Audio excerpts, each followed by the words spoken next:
depressed, frustrated, sad, confused. You want answer. Let's talk. Give me a message sa page ko sa Philippine Dating Coach and you can have one-on-one coaching with Coach Baze, your dating coach. Just please subscribe to my channel and hit the bell button. Malakas loob ng ex mo kasi during the early days of breakup, akala talaga ng ex mo panalo siya dun sa partner yun eh. Iniisip kasi ng ex mo, she or he wins the breakup. Pero actually mali siya. At itong part na to, ipapaliwanag ko kung bakit nagkakamali ang ex mo na iniisip niyang panalo siya sa breakup. Kasi gusto kong ipakita kung bakit nagkamali talaga siya at sino talaga yung tunay na may leverage or advantage after nitong breakup. So, bakit akala ng ex mo panalo siya? Una, dahil nakalayo ka na, dahil nakalayo na siya, at hindi na siya available, at akala niya panalo na siya through that. Pero, akala lang yun. Ang katotohanan ay nandirito. Una sa lahat, nakalayo ka na at hindi ka na available. Hindi ka na nag-chase or na-apektuhan sa nangyari. So, that's absolutely a big thing. At dahil nakakasanayan mo na rin ng breakup, nagiging temporary na lang yung kalungkutan sa'yo at absence. So, there's what we call perception versus reality. Sa paningin niya, probably panalo siya. Pero, hindi niya alam na nawalan na siya. Ang reality is mangyayari kapag nawawalan na siya ng control. Kapag calm at detached ka na, ikaw na yung may leverage, ikaw na yung may advantage, nawawala na yung tinatawag nating emotional power niya sa'yo.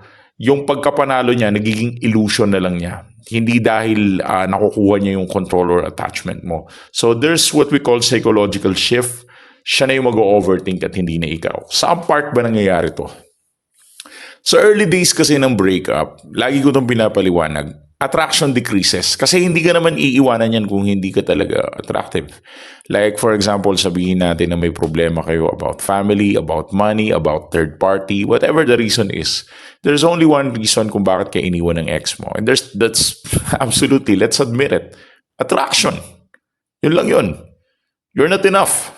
You are not good enough para ipaglaban ka niya. Kasi if your ex doesn't fight for you, then he doesn't love you or she doesn't love you like the way you love him or the way na minamahal mo siya or the way you love her. So because of the emotional imprint effect sa mga unang days ng hiwalayan, naiiwan yung unique emotional mark mo. So let us say na siya yung nakipag-iwalay because of the attraction is not enough. Pero dahil naiwan yung unique emotional mark mo, kahit meron siyang ibang makilala, hindi pa niya mare-replace yung emotional mark na yun. So magkakaroon pa siya ng tinatawag nating comparison effect.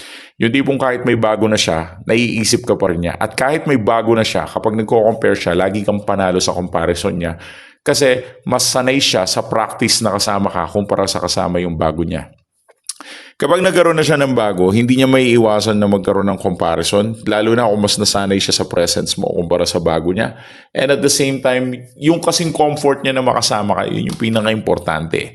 Kapag nakikita nila na okay ka na at mas lalo silang nagkakamali sa pag-assess ng panalo na sila. That's what we call the advantage here.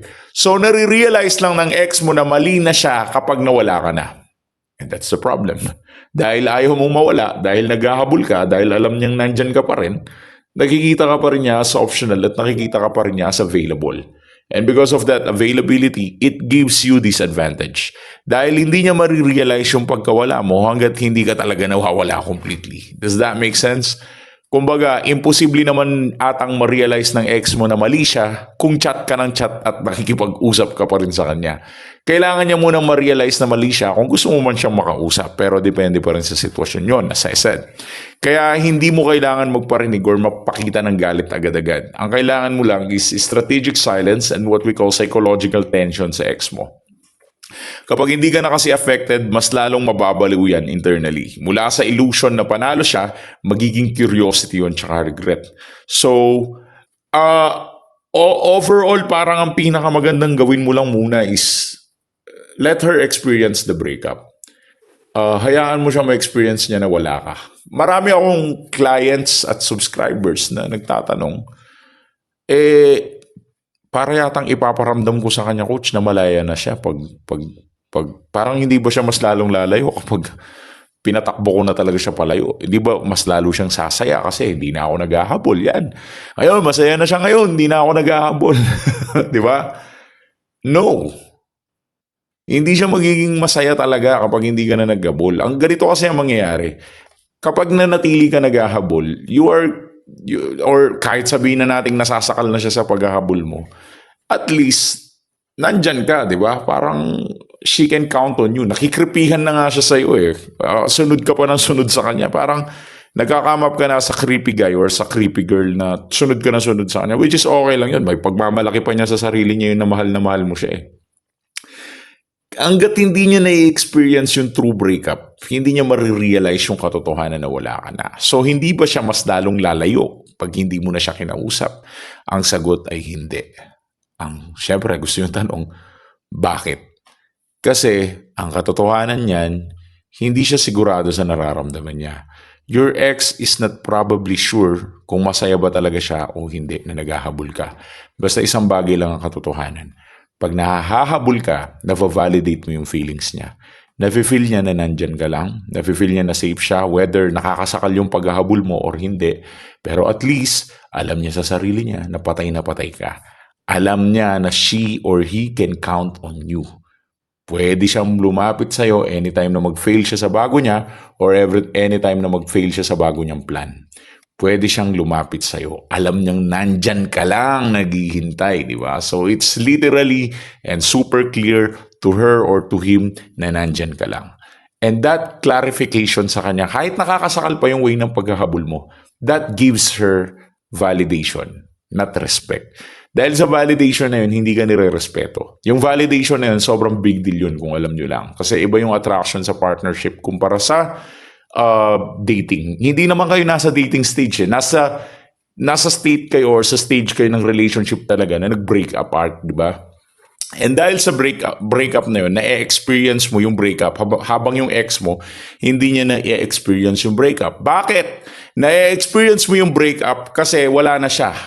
Kasi connected ka pa sa kanya pero siya hindi na connected sa'yo. Samantalang siya, hindi niya na-experience yung breakup kasi nga, hindi na siya connected sa'yo, pero ikaw connected ka pa rin sa kanya. Ngayon, kung gusto niyang ma-experience yung breakup, ipa-experience mo, sige, para maintindihan natin kung ano talaga yung tunay niya nararamdaman. I-cut mo lahat ng communication mo, mag-no contact rule ka. And then through that, hindi ka na connected sa kanya, hindi na siya connected sa'yo, dyan niya may experience yung breakup kapag hindi ka na naghahabol. Hanggat naghahabol ka, hindi niya maiintindihan ng breakup. Pero kapag hindi ka na naghahabol, doon niya maiintindihan na nag-break pala kayo. Kasi paano mo nasasabing mag-break talaga kayo kung ikaw naghahabol ka, nakikipag-communicate ka sa kanya na gusto mong ayusin yung relasyon? Para sa kanya, hindi breakup yun. Para sa kanya, nandiyan ka pa rin. Hindi pa niya nararanasan yung breakup sa heart niya. Ikaw na e-experience mo kasi hindi na siya connected sa'yo. Pero since ikaw, connected ka pa rin sa kanya, hindi niya na-experience yung breakup kagaya ng na-experience mo. Kaya kailangan niya ma-experience yung breakup na yan. But by this time, prepared ka na dahil nanonood ka ng sangkatutak na videos ko at for consultation, magpa-schedule ka sa akin ng one-on-one coaching sa page namin, Facebook page, legit naman yan, Philippine Dating Coach. Nandiyan yung secretary ko. Pa-schedule ka lang for one-on-one coaching para mas magkaroon ka ng full idea kung ano ang dapat mong gawin.